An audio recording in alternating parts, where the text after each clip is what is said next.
Today's video is about the start of the Netherlands, and we go back quite some time, about 160,000 years ago. Well, before that time most of the Netherlands was sea, shallow sea. That's why the Netherlands are still so flat. But then 160,000 years ago, the penultimate ice age of that time came up all the way to the Netherlands, about halfway, and pushed forward and aside sand heaps, which make natural elevation. So now you can imagine that at the beginning, after the ice disappeared, the Netherlands was not a nice place to live. It was flat, it was empty, it was windy, no people lived here at all. But slowly the vegetation came in, and with vegetation we got collectors and nomads dwelling the country. Now, about 8,000 years ago, agriculture became key in what is now Asia, and the knowledge gathered there slowly came into these regions as well. And this resulted in the funnel baker culture that was here at about 4,000 years before Christ.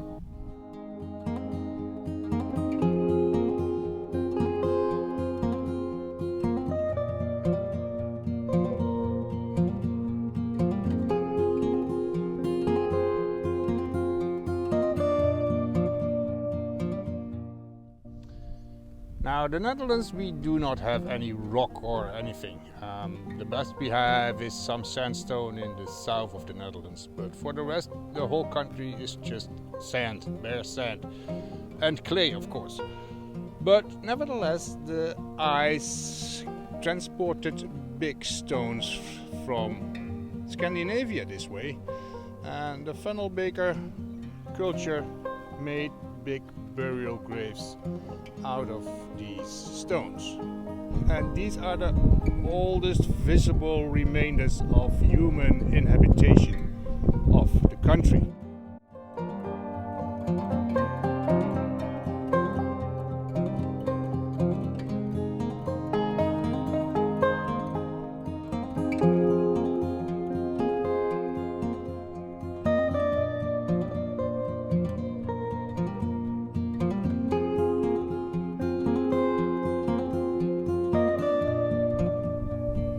Now, between the elevations left behind by the glaciers, there was loamy sands formed because of the grinding forces of the glacier.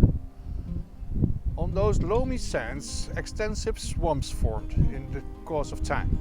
Now, in the 18th and 19th century, they started to exploit these peat moors. And this was hard work, and the whole province looked like the scenery that you see just behind me. Now, this was no friendly area to be. No one came here just because he liked it. You had to have good reasons. Earning money was one of them. But in this province you will find no big cities or small villages. People just clung to each other, and for the rest the land was empty. Nevertheless, one man came voluntarily to this part of the country, and his name was Vincent van Gogh.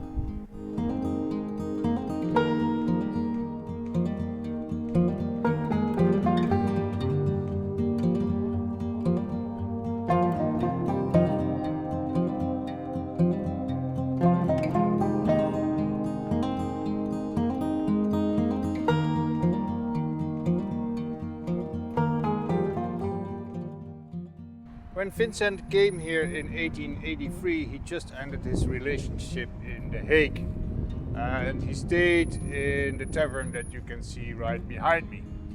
And it's a little museum now. You can still go in there and see his bedroom. It's still there.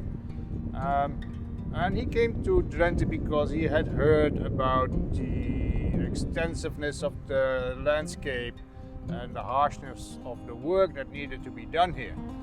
As we all know, Vincent had a liking for the people that did hard labor. Now, he did not make a lot of paintings when he was in Drenthe. He was only here for 2 months.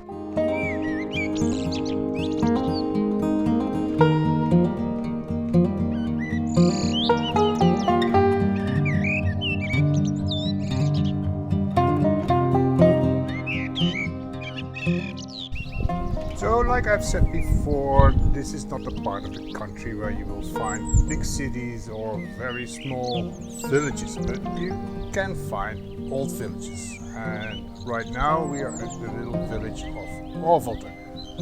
And Provence is a village that has an origin of the 11th, 12th century. Nowadays it's more like an open air museum, although people are living and working here.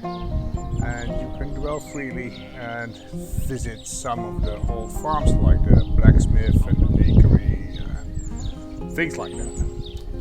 Cultural heritage at its best, nice scenery, just have a little walk.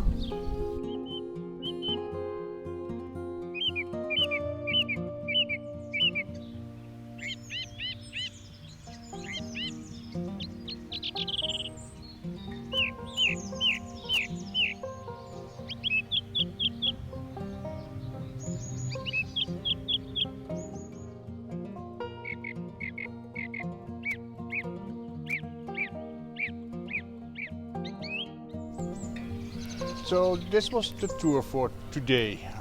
We were in the province of Drenthe in the northeast. And what can you do here? People come here to cycle. You can walk.